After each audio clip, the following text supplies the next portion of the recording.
Hi friends, welcome to tech travel Telugu. Friends, ఈ వీడియోలో 2025 Harley Davidson X440 ఆ వెహికల్కి సంబంధించిన ప్రోస్ ఏంటి, కాన్స్ ఏంటి అనే దాని గురించి మాట్లాడుకుందాము. ప్రైస్ స్పెసిఫికేషన్స్ తెలుసుకోవాలి అని అనుకుంటే మన ఛానల్లో డెడికేటెడ్గా వీడియో ఉంది కాబట్టి అది ఒకసారి మీరు చెక్ చేయొచ్చు. ఫస్ట్ ప్లస్ పాయింట్స్ విషయానికి వస్తే నాకు బాగా నచ్చింది ఏంటంటే బ్రేక్స్ అనమాట. ఫ్రంట్స్ అయినా మీకు 320mm డిస్క్ బ్రేక్, బ్యాక్స్ అయినా 240mm డిస్క్ బ్రేక్ ఇచ్చారు. పెద్ద డిస్క్ బ్రేక్స్ అయితే ఈ వెహికల్లో ఉన్నాయి. డ్యూయల్ ఛానల్ ABSకి ఈ వెహికల్ అయితే సపోర్ట్ చేసేది. సేఫ్టీ పరంగా అది ఒక ప్లస్ పాయింట్. ఓవరాల్గా మీరు రైడ్ చేసుకుంటూ వెళ్ళేటప్పుడు సడన్గా ఎవరైనా అడ్డొచ్చినా లేకపోతే నార్మల్గా బ్రేక్స్ ప్రెస్ చేసినా సరే వెహికల్ అయితే ఆగుతుంది. కొద్దిగా వెయిట్ అయితే ఎక్కువ ఉంటుంది కాబట్టి పెద్ద డిస్క్ బ్రేక్స్ అయితే ఈ వెహికల్లో ఇచ్చారు. బ్రేక్స్ పరంగా ఇబ్బంది అయితే ఏం లేదు. సెకండ్ నాకు బాగా నచ్చింది ఏంటంటే క్లచ్ అలాగే ట్రాన్స్మిషన్ అనమాట. క్లచ్ అయితే స్మూత్గా ఉంది. గేర్లు వేసేటప్పుడు కానీ తీసేటప్పుడు కానీ ప్రాబ్లం అయితే ఏం లేదు. ట్రాఫిక్లో ఎక్కువ ఈ వెహికల్ మీరు రైడ్ చేసేటప్పుడు ఎక్కువగా క్లచ్ ప్రెస్ చేస్తుంటారు, గేర్లు వేస్తుంటారు, తీస్తూ ఉంటారు కాబట్టి అక్కడ మీకు ఇబ్బంది అయితే ఉండకూడదు. అలా చూసుకున్నట్లయితే ఇది ప్లస్ పాయింట్. చాలా స్మూత్గా అయితే పెర్ఫామ్ చేస్తూ ఉంది. తర్వాత comfort bro, wide handle bar ఇచ్చారు. హ్యాండిల్ కంఫర్ట్, సీట్ కంఫర్ట్ ఈ వెహికల్ చాలా బాగుండిద్ది. కొద్దిగా హైట్ తక్కువ ఉన్న వాళ్ళు కూడా ఈ వెహికల్ని మేనేజ్ చేయొచ్చు. సీట్ అయితే చాలా స్మూత్గా ఉండిద్ది. మీరు కంఫర్టబుల్గా లాంగ్ రైడ్ కూడా చేయొచ్చు అనమాట. సో నాకైతే ఓవరాల్గా కంఫర్ట్ ఈ వెహికల్ బాగా నచ్చింది. తర్వాత సస్పెన్షన్ కూడా ఈ వెహికల్ మంచిదే యూజ్ చేశారు. ఎక్కడ కాంప్రమైజ్ అయితే అవ్వలేదు. Up side down suspension, back side మీకు 2 షాక్స్ అయితే ఉంటాయి. కొద్దిగా హెవీ పర్సన్స్ కూర్చున్నా సరే బాగా మేనేజ్ చేయడానికి వీళ్ళు ఇట్లా అయితే డిజైన్ చేశారనమాట. రెట్రో స్టైల్లో చూస్తానికి సస్పెన్షన్ అయితే బ్యాక్ సైడ్ చాలా బాగుండిద్ది. అలాగే డైమండ్ కట్ ఎల్లా వీల్స్ అయితే ఇచ్చారు. ఒకవేళ మీరు టాప్ అండ్ వేరియంట్ పర్చేస్ చేశారనుకోండి డైమండ్ కట్ ఎల్లా వీల్స్ అయితే వస్తాయి అనమాట. నాకైతే అది చూస్తానికి బాగా నచ్చింది. అది ప్లస్ పాయింటే. తర్వాత బ్లూటూత్ నావిగేషన్, ఈ 2 ఫీచర్స్ కూడా మిస్ అవ్వలేదు. లాంగ్ రైడ్ వెళ్ళేటప్పుడు మీ ఫోన్కి బ్లూటూత్ ద్వారా కనెక్ట్ చేసుకున్నట్లయితే హ్యాపీగా 10x10 నావిగేషన్ అయితే ఆ కన్సోల్లో మీరు చూసుకోవచ్చు. అది బాగుంది. దాని తర్వాత మీకు 805mm సీట్ హైట్ అయితే ఇచ్చారు. 5.5, 5.6 ఆ హైట్ వాళ్ళు అయితే ఈ వెహికల్ ప్రాపర్గా రైడ్ చేయగలరు. 5.4 హైట్ ఉన్న వాళ్ళైనా సరే రైడ్ చేయొచ్చు. బట్ వెయిట్ ఉండిద్ది కాబట్టి మోయలేకపోవచ్చు అనమాట. అది నేను కాన్స్లో మాట్లాడతాను. సో 5.4, 5.3 హైట్ ఉన్న వాళ్ళు ఈ వెహికల్ కొనుక్కోవాలి అనుకుంటే మీకు దగ్గరలో ఉన్న హార్లీ షోరూమ్కి అయితే వెళ్ళి ఫస్ట్ టెస్ట్ రైడ్ చేయండి. వెహికల్ మీద కూర్చొని చెక్ చేసుకుని దాన్ని బట్టి మీకు క్లారిటీ అయితే వస్తుంది. నెక్స్ట్ నాకు బాగా నచ్చింది ఏంటంటే గ్రౌండ్ క్లియరెన్స్ అనమాట. 170mm గ్రౌండ్ క్లియరెన్స్ అయితే ఇచ్చారు. పెద్ద పెద్ద స్పీడ్ బ్రేకర్స్ క్రాస్ చేసేటప్పుడు కూడా మీకు ఇంజిన్ దగ్గర తగలదు కాబట్టి అదొకటి ప్లస్ పాయింట్ అనిపించింది. తర్వాత LED లైట్స్ అని చెప్పుకోవచ్చు. ఫ్రంట్స్ అయినా మీకు రౌండ్ LED హెడ్ లైట్ అయితే ఇచ్చారు.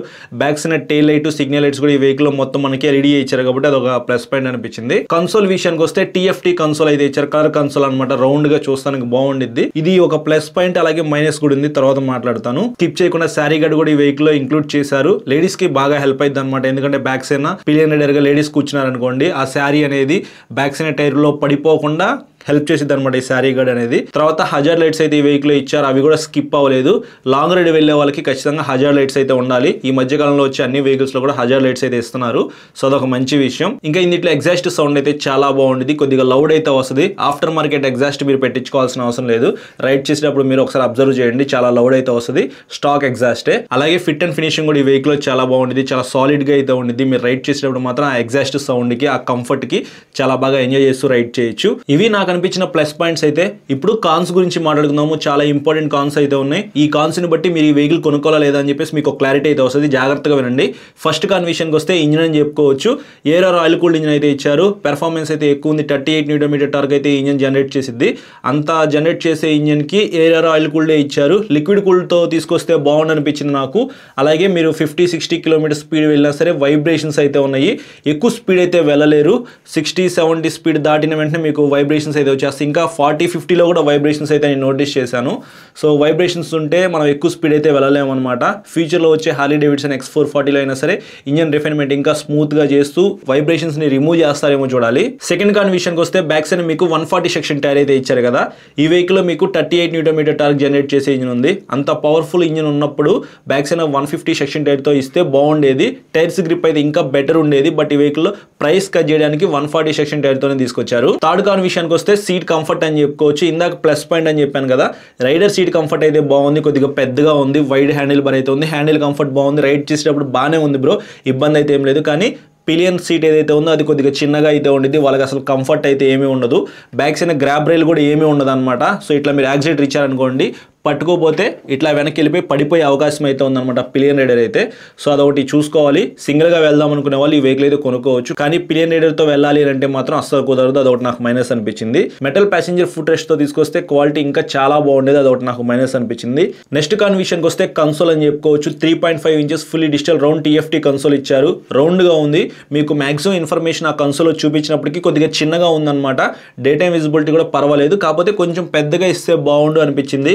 4.5 కనీసం ఒక ఇంచ్ పెంచితే బాగుండేది. రౌండ్గా కాకుండా రెక్టాంగిల్ షేప్లో తీసుకొస్తే బాగుండేది. చాలా కంపెనీస్ కూడా వాళ్ళ కన్సోల్స్ని అప్డేట్ చేస్తూ ఉన్నారు. వీళ్ళు కూడా అప్డేట్ చేయాలి, లేకపోతే కష్టం. నెక్స్ట్ కాన్ విషయానికి వస్తే వెయిట్ అనమాట. 191 kgs వెయిట్ ఉంది. కొంచెం వెయిట్ అయితే ఎక్కువ ఉండిద్ది. ఎవరైతే షార్ట్ రైడర్స్ ఉంటారో వాళ్ళకి ఈ వెహికల్ అయితే ఖచ్చితంగా వెయిట్ అనిపించింది. ఇందాక మీకు చెప్పాను కదా, సో షోరూమ్కి వెళ్ళినప్పుడు వెహికల్ మీద ఎక్కి కూర్చొని చెక్ చేసుకోండి. ఈ వెహికల్ నేను మోయగలనా లేదా, ట్రాఫిక్లో ఉన్నప్పుడు పిలియన్ రైడర్తో హ్యాపీగా నేను కంట్రోల్ చేయగలనా లేదా అనేది మీకు ఒక క్లారిటీ వస్తేనే ఈ వెహికల్ పర్చేస్ చేయండి. నెక్స్ట్ కాన్ విషయానికి వస్తే టైప్ ఏ USB ఛార్జింగ్ సాకెట్ అయితే ఇచ్చారు. టైప్ C తో తీసుకొస్తే బాగుండేది. అన్ని కంపెనీస్ కూడా టైప్ ఏ నుంచి టైప్ C కి అప్డేట్ అవుతున్నారనమాట. వీళ్ళు ఇంకా టైప్ ఏ దగ్గరే ఉన్నారు. ఇది కూడా అప్డేట్ చేయాలి. తర్వాత adjustable clutch and break levers అయితే ఈ వెహికల్ లో మిస్ అవుతుంది. ఎందుకంటే కొంతమంది ఫింగర్స్ అయితే కొంచెం షార్ట్ అయితే ఉంటాయి అనమాట.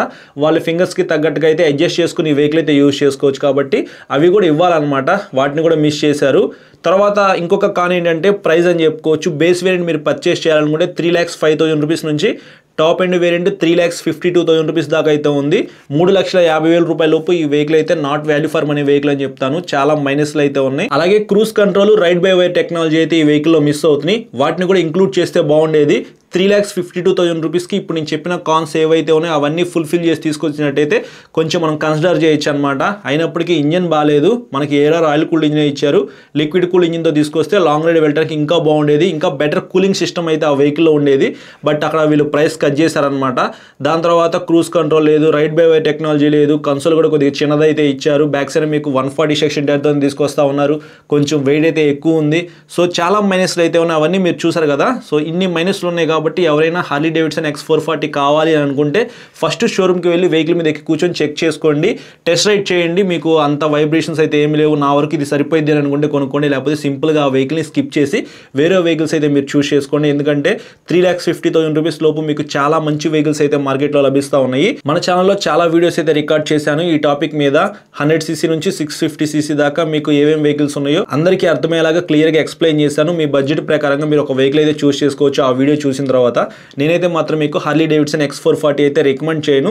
But one of the best vehicle అని చెప్పుకోవచ్చు. లుక్స్ పరంగా చూసుకున్నట్లయితే, ఫిట్ అండ్ ఫినిషింగ్ పరంగా చూసుకున్నట్లయితే, అలాగే కంఫర్ట్ పరంగా చూసుకున్నట్లయితే నాకైతే చాలా బాగా నచ్చింది. కాకపోతే ఓవరాల్గా కంపేర్ చేసుకుంటే మాత్రం ఇది అంత పర్ఫెక్ట్ వెహికల్ అయితే కాదనమాట ఆ ప్రైస్కి.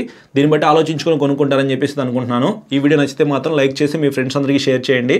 అలాగే మన ఛానల్కి సబ్స్క్రైబ్ చేయకుండా చూసినట్లయితే సబ్స్క్రైబ్ చేసుకుని పక్కన బెల్ ఐకాన్ అయితే క్లిక్ చేసి పెట్టుకోండి. నేను వీడియో పెట్టిన వెంటనే మీకు నోటిఫికేషన్ వస్తుంది. Thank you.